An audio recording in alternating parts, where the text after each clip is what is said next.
Hey guys, Tisha here, and we are back for another Becoming Sister Wives read along. I want to start off by saying welcome, number one, and number two, please like, comment, and subscribe if you have an opportunity to do so. We are reading Christine's chapter, which is chapter 11, and remember the focus for this is going to be the family. Having 6 kids of my own and another 11 children who come and go from my house is both fun and challenging. Over the years, my sister wives and I have had to figure out how to combine our different parenting styles into a cohesive vision that our kids completely understand. As our kids grow up and mature, we can see the benefits of our many different perspectives, which have all contributed to how well rounded and how well adjusted our children are. However, as the kids have gotten older, the differences in my sister wives and my parenting styles has grown more apparent. I wonder if she's going to tell us what we really want to know. I just wonder. While all 4 of our households have more or less the same rules, the enforcement can be quite different. For example, none of us permit jumping on the furniture, but Mary's couches will last her entire lifetime, while Janelle's were broken after a month. That's because those kids at Janelle's house were jumping on the furniture. We already read where she said she didn't have a problem with Logan crawling up things. So I'm sure that even though y'all said that you wouldn't jump on the furniture and you wouldn't allow those things, that Janelle, who also told us that she was a pushover, allowed those things to happen in her household. Mine get really, really dirty really, really fast, while Robin's will remain pristine for a long time. So is Robin, or was, because Robin's house looks messy to me in a lot of shots too. I'm just wondering if Robin's house and Mary's house were the cleaner households. I don't know. Because if Janelle leaving dishes overnight and things like that, I really don't know how clean that house is.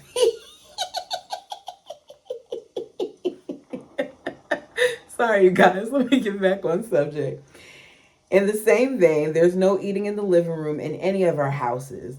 Mary's living room is spotless, without a crumb to be found. Janelle's has food spots on her carpet and couches, and I find wrappers shoved in between the couch cushions. Occasionally, I've even find plates and forks under my couches. Robin is in the hidden wrapper camp as well, but not to my extent. So that's evidence that your children aren't listening to you and they're doing the very things that you all claim that they're not supposed to do. Okay.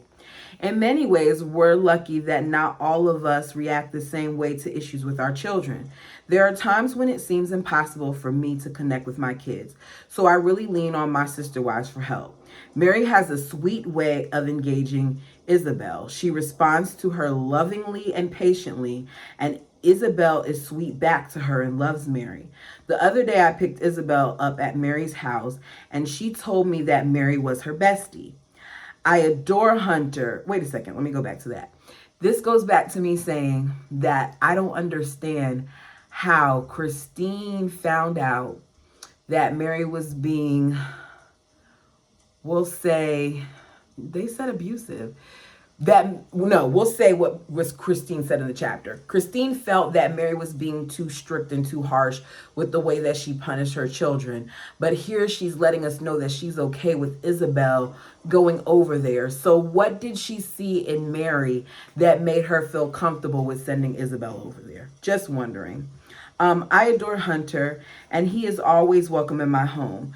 During his difficult adjustment to living in Vegas, he always knew he could come to my house, and I would just be there for him. I totally understood why he was feeling troubled. His world was out of his control, and he needed truly time. He did. Hunter, y'all. I told y'all before, I just have a soft spot for Hunter. In the same way, Robin has been wonderful for McKelty. She gets her. And this has been so important for me because not everyone in the family fully understood her unique outlook. At times, she has really struggled with her identity. And I know it helps her to have family other than mom to confide in. While all of the wives pitch in to help with the kids however they can, I also go out of my way to interact with my children on a one-to-one basis. I think that the individual time is really important in a family as large as ours. We have reading times and times for games. My kids are my favorite hobby. McKelty and Robin were close at one point, and I think one of those reasons is Robin is really good at picking out people who have insecurities or struggles, and she uses that to get in there with them. That's what she did with Mary, which is why out of all of the wives, she was able to be closest to Mary. Janelle was too independent and strong-willed for her. Christine was being too jealous. And Mary was a combination of both of those things. But Robin knew that Cody and Mary were struggling. Robin knew that Mary had a void in her life because she felt very lonely. And Robin swept in there. But back to what Christine has to say. I regularly organize outings for my group of 6, even if they're simple treats. We get ice cream or rent a movie and all watch together in my room. Back in Utah, we went to my mom's house every Sunday. I've tried to keep the tradition of Sunday expedition now that we're in Vegas. Since the traffic here is terrible, we often keep it local. One week we drove out to a desert, and another we all went bowling. And of course, we still do things with the whole family. Since we are away from our church, we worship in our homes instead, and we have a family service followed by a family dinner, which gives us time to hang together afterward. In the evenings, we usually play games, read, or watch movies, the normal stuff that families do together. Since I spend so much time with my kids, I feel that I'm quite tuned into their needs. This allows me to establish realistic punishments on a case-by-case basis. I choose consequences to fit the situation. When Aspen leaves the car messy, she has to clean it out and vacuum it. When McKelty wears immodest clothes, I take them away. When Peyton gets bad grades, he doesn't play Xbox. When Gwendolyn picks on Isabel, she does Isabel's chores. And when Isabel is a brat, she can't spend time with me. I guess she means one-on-one time, I'm hoping. Like time to go out. Because what do you mean she can't spend time with you because she's a brat? Okay, Christine, I don't really like that one. One of the major problems I'm having these days is with my older girls, Aspen and McKelty's dress. They insist on wearing shirts with low-cut necklines that show an indecent amount of skin. What would she have to say about me? Sorry, it just happens to be that I'm showing an indecent amount of skin according to the Browns and I'm reading this. I apologize if I offend any of you with my skin. Okay, sorry. It's late, I'm giggly. They insist on wearing shirts with low necklines that show an indecent amount of skin. All of the adults agree that even a suggestion of cleavage way overstep the boundaries of what is appropriate, but the girls keep trying to get away with revealing too much.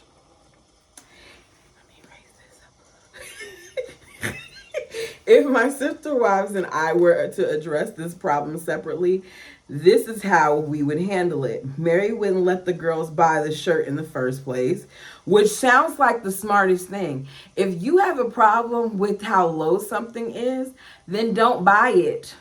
I agree. Janelle wouldn't notice the low shirt unless it was unbelievably drastic, but then she'd tell them it was inappropriate. Robin would give them a lecture on purity, while Mary would want them to express themselves while still remaining within the rules of our family. I just look at them grown and ask them to change their shirt or pull it up so it covers more skin. Recently, I've hidden all of the girls' shirts with low necklines, but they keep finding new ones. They're not finding them, they're buying them. Or didn't McKelty sew? Maybe she was adjusting them herself. The neckline issue is one that we all agree on as a family. We just have different ways of addressing it, but we don't always see eye to eye on another's parenting issues. If some of the moms don't agree with how another sister wife is raising her own kids, we may take the liberty of giving her our 2 cents worth, but this is rare. However, if I have a problem or concern with one of my kids and don't know how to handle it, I usually ask another wife's opinion. One of the best things about living in a polygamous marriage is that when I'm unsure about how to approach a situation, chances are that one of my sister wives has some great advice or has lived through the same thing. One of the things that we are all working through together as a family is the dating question. We have a lot of teenagers who are testing the boundaries of what is permissible. As adults, we have to band together to give them constructive guidance so the kids can understand the consequences of taking on too much before they are ready. You guys, what do you feel is an appropriate dating age? I'm interested. I'll tell you guys mine later, but just think about it. What do you feel is the appropriate dating age? As a general rule, before they are 16, the kids can hang out with friends and go to dances or movies as long as there is nothing romantic going on. If one of the kids is crushing on someone and he or she is not 16, they can't go out with that person. Once they are 16, the kids can go out on a group date. Do you all know I did not go out on my first group date that was allowed to be considered a group date, because in my eyes, I went out on a group date when all of us went to the movies, but that wasn't a group date. My first official group date it was myself and my boyfriend, my friend and her boyfriend. It was for my 18th birthday, if that tells you anything. Once they are 16, the kids can group date. I already read that part. As much as we want to strictly enforce these rules, there are always gray areas. When she was 15, Mykelti wanted to go to a dance with a friend. She promised that there was nothing romantic at all between this boy and her. They were purely platonic friends. Cody and I agreed to meet him. Then we took her phone from her and read all of her text messages to this boy in order to make sure there was no crushing going on. Once we were certain that Mykelti and this boy were nothing more than friends, we allowed her to go to the dance. As it turned out, I had to be out of town for her dance. So I asked Mykelti which of my sister wives she wanted to be her mom that night and help her get ready. We all know who she already chose, the bird. She chose Robin. Robin made sure Mykelti's makeup was done and that she was dressed modestly and her hair was arranged beautifully. Robin is great with makeup and hair. Robin is great with makeup and hair, y'all. So those eyebrows that we see, she does that to herself. That is a self-inflicted wound.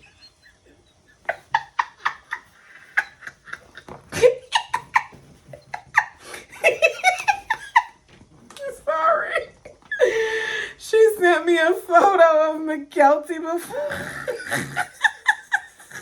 I'm just saying, she does those eyebrows for herself. Now look, let's be clear here. This is not makeup. This is me trying to grow back my eyebrows because my old threader is no longer there and the new one jacked me up. And when you thread stuff, it takes longer to grow. So don't judge me. I didn't do this to me. They did this to me. Robin does that to herself. Okay. Let me take a sip of water so I can focus. Okay. She sent me a photo of Mykelti before the dance too. It was a cute bonding experience for all of us. We also let our teenagers have access to social media to keep in touch with their friends, but we monitor their online presence. I think it's brilliant for parenting. I do too, but let me tell you something, because I do the same thing with my child. These kids know how to delete stuff. They know how to hide stuff. They know how to create accounts that you don't even know about. I'm just saying. It helps all the adults keep tabs on the older kids together, and it's particularly important now that the children are in the public eye. The kids have their own social media accounts on Facebook and Twitter, and we have a family YouTube channel and a family webpage. I did not know they had a family YouTube channel. Now I want to go look at it. Aspen even has her own computer, which she bought after working a summer job. I asked the kids not to go on blogs about the show because some people have no conscience online and say whatever they feel, and sometimes it's really hurtful to our kids. Once a lady was wrecking on Robin, and Aspen came to her defense saying, "She is one of my moms and I love her, and you don't know her. You think you know all of us just from watching us for an hour a week, and you judge us with your small amount of knowledge." I think we all have to learn to deal with controversy in our lives, and the kids are having to learn that now. Let me tell you something. We do not know you all. After 13 years of watching the Browns on television, we are just now learning some things about them. We know very little about this family, and what we do know is surface level. So, Aspen's right. We don't know them. Of course, having 4 households with different house rules does complicate things for the kids, but the pros of the situation far outweigh the cons. I absolutely love that the kids travel from house to house simply because they want to be with one another or to be with other moms. Janelle's boys, Hunter and Garrison, seem to be over at my house a lot, while Isabel is often at Robin's or Mary's. Once the summer ended and the pool season came to a close, my house became the house where all the kids hung out. I love hearing them talk all at once, and I love joining in their conversations. I think my baby Truly is one of the reasons a lot of the kids come over. She's such a fun baby and always up to something crazy that makes everyone laugh. I did love watching Truly on these episodes. I just did a rewatch of season 6, and she spoke so well, so eloquently, even though there was a little bit of mumbo jumbo in there. For a 3-year-old, like, I loved listening to her talk and hearing her excitement when she says certain things, and I could see why Truly back then, because now Truly, I still enjoy listening to her talk when she did in the confessions, but I noticed in recent seasons she has not spoken as much. I don't know what the reasoning for that is, but I don't recall us seeing her in any confessionals this season. But Truly is very smart. I've always wanted to have the hangout house, and now I do. I'm a little stricter when it comes to organized family activities at my house rather than casual hangout. Whenever the entire family is coming over for a game day or a potluck, I make my kids clean the house first, as they should. When this happens, they always grumble and tell me they'd rather be hanging out at Janelle's. Over the years, Janelle and I have developed a symbiotic relationship in which we naturally gravitate toward helping each other out. So, here we have it. This book, if I remember, I said it was written in 2013. And we have Christine saying that her and Janelle gravitate towards each other and help each other out a lot. So Cody saying that these two women didn't like each other and they weren't there for each other until now is yet another lie. She works and I take care of the house and the kids. In Utah, we either did our shopping together or I pick up stuff for her and she do the same for me. If I was cooking dinner for her kids and didn't have something, I felt comfortable raiding her fridge or cabinets for what I needed. Except for our weekly Friday dinners and our Sunday potluck, there has been less overlap between our households since we moved to Vegas. We eat at our own homes most of the time. We tend to congregate more often in groups of 2. So many relationships in our family require one-on-one time to properly develop. It's not something that only happens when you're adding a new wife to the family. The kids travel back and forth all the time, but the wives are all busy, so we tend to stick in our own houses and work independently. Our family identity has really changed since the move, and it's sad to think about how we used to interact more often. We now talk on the phone or have family meetings, but the spontaneity is gone. We have planned meetings, planned lunches, planned phone calls, blah, blah, blah, boring. I miss all the hanging out, but can't seem to get myself out of my home in the evenings. Looking into the future, I would like to move back into a house with a sister wife. I wonder when that changed for her. I know she said being in their own houses made her not want to be in the one house, but I want to know what year that happened for her. Because here she's saying she still wanted to be in one house. I miss the communal aspect of our plural lifestyle. Recently, Janelle and I have been looking at houses together. We're a good team. She is practical and can take care of the finances, administration, and bills, while I can take care of the cooking, cleaning, and crafts. Our two groups of 6 children are all close in age and would absolutely love to be under one roof again. Her and Janelle were looking at homes. Why were her and Janelle looking at homes? Were they looking at homes for the family? Were they looking at homes that were going to be right beside each other? I wish she went into a little bit more detail about that. Our two groups of 6 children are, okay, I read that. The only foreseeable problem we are facing is that we need a house with at least 9 bedrooms, a mansion, really. But somehow we will make it work. It helps that both Robin and Mary like having their own space and prefer to have their own houses. Some people may think that sister wives are all joined at the hip, but we're a great example of a family in which some people want more closeness and some people want more privacy, and we find a way to accommodate everyone. Okay, let me go back to that sentence. It helps that both Robin and Mary like having their own spaces, which reiterates once again that Christine was not the only wife that did not want the one home. Robin didn't want it, and neither did Mary. The only person who did want it is the one person who spoke up and said they did, which is Janelle. Interesting. There will always be changes to our lifestyle. Our family keeps growing and evolving. Logan, our oldest, is already getting college acceptances, and soon Aspen and Mariah will be too. Who knows what will happen then? How will we adapt to the slightly emptier nest? I have no idea, but I'm sure whatever happens will be full of surprises as always. That's the end. Christine's chapter was short too. Seemed like Mary was the one who had to explain herself the most, whereas the other wives were just telling how things are in the family. Overall, I feel like this chapter is kind of another, I don't want to call it a fluff piece, but that's what it is. I don't feel like they're being very honest in this book about the stuff that was going on. I feel like this was their way of kind of trying to tell us about how they became a family, but they still left a lot of stuff out. I want a book that really tells all. You all, let me know your opinions down below. Until next time.